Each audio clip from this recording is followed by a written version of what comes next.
Muy buenas tardes, tutora Leda. En este momento, en esta tarde, haré mi socialización de el momento 2 o el trabajo colaborativo 2, que es el trabajo individual, en el cual vamos a explicar un poco del trabajo colaborativo 1, algo muy sencillo, y vamos a trabajar la unidad 2, en la cual se trabajará el capítulo 4 y 5 conforme al rol que tenía en el foro colaborativo. Entonces, por lo tanto, iniciaré con mi exposición o mi socialización. Muy bien. Mi nombre es Brian Steven Barragán, vivo en la ciudad de Casillas Meta. Estoy estudiando ingeniería industrial en la UNAD.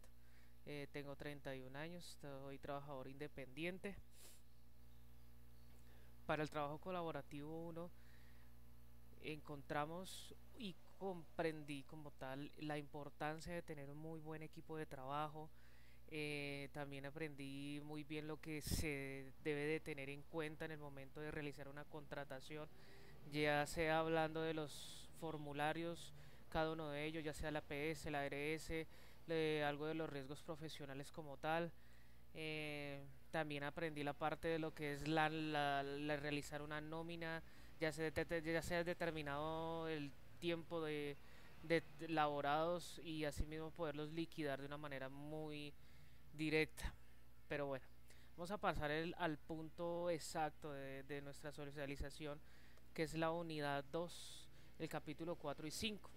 El capítulo 4 y 5 habla, primero el capítulo 4 habla de que el que cree, el cree o impuesto a la renta para la equidad.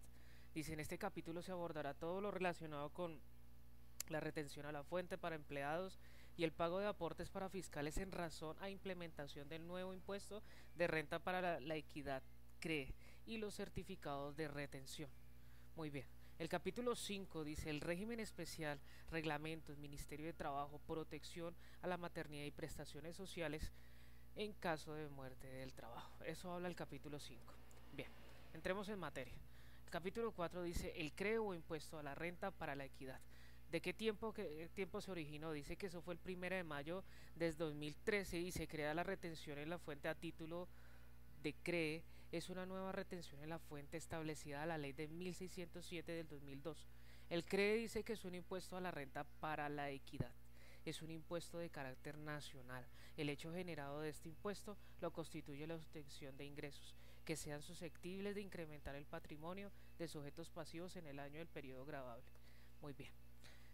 Es así que, ¿en qué consiste esta situación del CREE o este proyecto CREE? Dice que es el impuesto sobre la renta para la equidad, aporte con el que contribuye las sociedades y las personas jurídicas y asimiladas contribuyentes declarantes de impuestos sobre la renta. Y complementario. Muy bien. ¿Cuál es el monto de aquel impuesto CREE? Veamos. El impuesto sobre la renta para la equidad se estableció el 8%, pero actualmente y de forma transitoria hasta el año 2015, este impuesto será del 9%. ¿Cómo se distribuirá este impuesto a partir del 2015? Este impuesto tendrá la siguiente distribución: el 2.2% para el ICBF y el 1.4% para el SENA, el 4.4% para el sistema de seguridad social en salud. El 1% se pagará de forma transitoria hasta el 2015 y se distribuirá así: el 40% para las universidades públicas y el 30% para nivelación de la UEPS, o sea, unidad per cápita, del 30% de inversión del sector agropecuario. Ese será el monto o como tal del impuesto CRE. Bien, en la lección número 17 de la retención en la fuente dice así para empleados: la retención en la fuente es un sistema de recaudo anticipado de impuestos que consiste en detraer de los pagos o abonos en cuentas susceptibles de generar el respectivo tributo una suma determinada conforme que a la ley. Todo empleador o contrate se encuentra obligado a deducir, retener una suma de lo pagado a sus empleados para cancelar anticipadamente el impuesto de renta y complementarios en los bancos y demás entidades autorizadas. Este mecanismo, conocido como retención en la fuente, permite a los empleados no obligados a declarar renta cancelar en su totalidad los impuestos a su cargo y para las obligaciones a declarar constituyente un pago anticipado o impuesto. En conclusión, el empleador o contratante está obligado a retener y declarar y pagar las sumas que ha deducido a sus empleados. Entonces, por lo tanto, el empleador está obligado, o sea, no puede eximirse como tal de lo que debe de hacer. Muy bien. La lección 18 habla de rentas exentas. Dice, son todas aquellas rentas que por expresa disposición legal no están grabadas con el impuesto sobre la renta y complementarios, por lo que no se incluye dentro de la base para calcular la retención o simplemente no se sujetan a retención en la fuente por ingresos laborales. La pensión de jubilación, invalidez, vejez de sobrevivientes y sobre riesgos profesionales están exentas hasta la parte del pago mensual que no excede de 1000 unidades VT. Muy bien. La lección 19 dice certificado de ingresos y retención. Los empleadores deben expedir cada año, a más tardar el 18 de marzo del 2013, a sus trabajadores una relación detallada de los pagos hechos por todos los conceptos laborales, el monto de las cotizaciones a la seguridad social y el valor retenido en la fuente. El certificado de ingresos y retención deberá expedirse en el original, tres copias, una original y dos copias para el empleado. Una copia reposará en los archivos del empleador. Esto viene en el DR 460 y en el artículo 8. La DIAN, mediante el concepto 29950 del 28 de marzo del 2012, se refiere al concepto 105489 del 2007, indica que los certificados de retención en la fuente por conceptos diferentes, los laborales, pueden colocarse en la página web, pero los correspondientes ingresos y retención, si bien no quieren de firmar autógrafo, deberán entregarse en forma litográfica. Muy bien. Lección 20. Retención, deducción y compensación de salarios. Bien. Dice, la retención se hace sobre el salario neto devengado, es decir, que si el salario bruto es de 1.200.000 y por prestación de ley, salud, por ejemplo, el salario neto será de 1.020.000, será sobre este valor que se hace la retención. Ojo, porque hay dos situaciones: descuentos prohibidos y descuentos permitidos. Los prohibidos, dice que el ministerio señaló que de acuerdo al artículo 59 del mencionado código, el empleador no puede deducir, retener o compensar suma alguna del monto de los salarios y prestación en dinero que corresponda a los trabajadores sin autorización previa escrita de estos para caso o sin mandamiento judicial. Descuentos permitidos por concepto de cuotas sindicales y de cooperativas y cajas de ahorro autorizadas en forma legal y cuotas con destino al seguro social obligatorio y de sanciones disciplinarias impuestas de conformidad con el reglamento del trabajo debidamente aprobado. Entonces aquí vemos la situación de la retención, deducción y compensación de salarios, que es la lección 20 de este capítulo.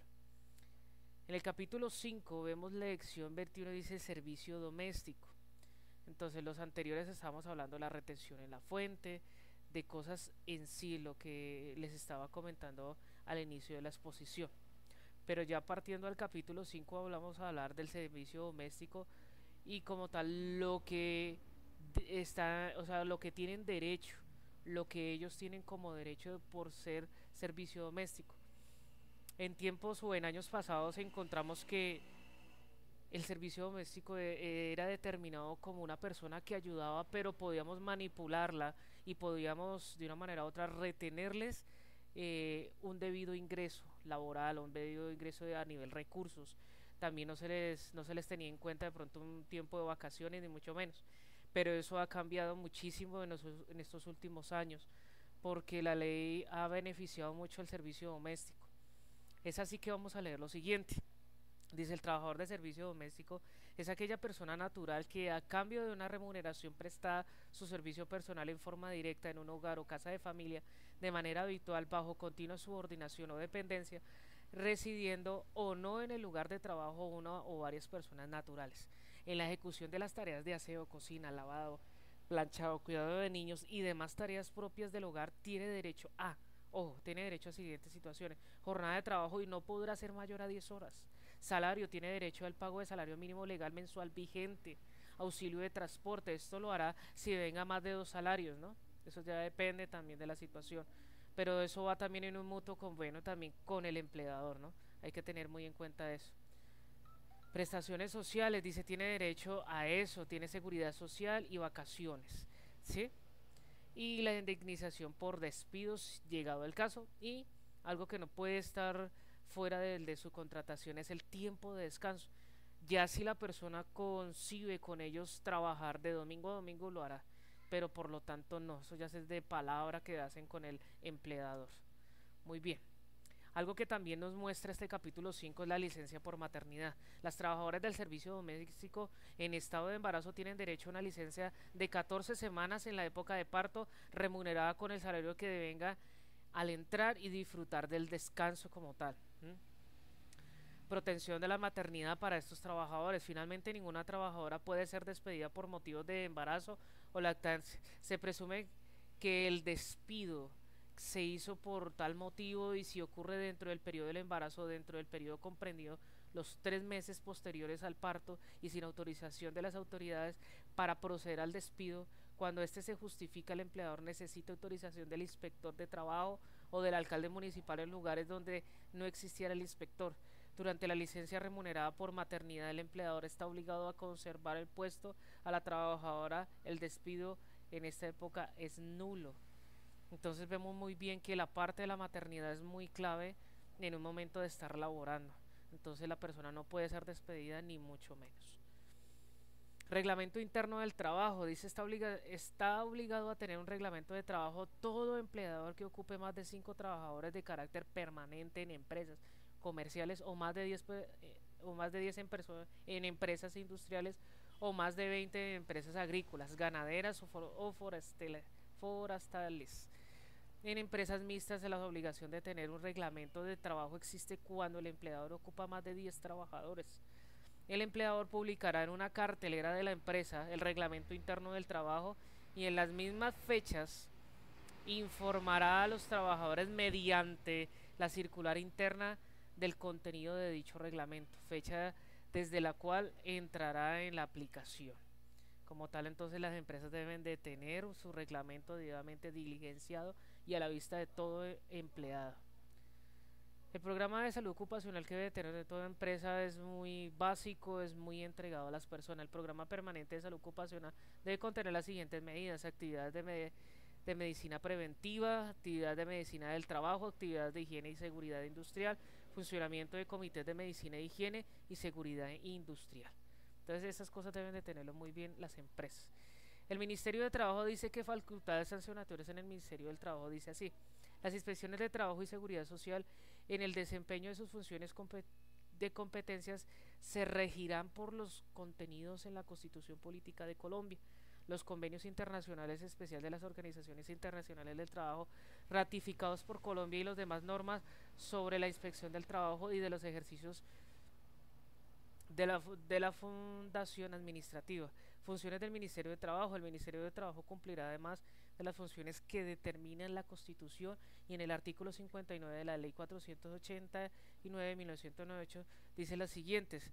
Dice que están en deber de formular, dirigir, coordinar y evaluar las políticas sociales en materia de trabajo y empleo, pensiones y otras prestaciones, de definir, dirigir y coordinar y evaluar las políticas que permiten hacer efectivos los principios de solidaridad, universidad, eficiencia, unidad, integralidad y equidad de género y social en los temas de trabajo y empleo. Eso hace una parte del Ministerio de Trabajo. Y para terminar, la protección a la maternidad. Dice: la protección consagrada por la ley en beneficio de la maternidad se concreta que en varios frentes de protección especial contra el despido debido al principio de igualdad y a la especialidad de protección. Aquí como tal estamos viendo las leyes que estipula la ley contra en el momento de estar a la mujer embarazada o en el momento de maternidad. Esto sería por el día de hoy. Hasta aquí alcanza mi exposición. De antemano les agradezco su atención prestada y quedo atento, tutora Leda, en cuanto a mi exposición. Muchas gracias.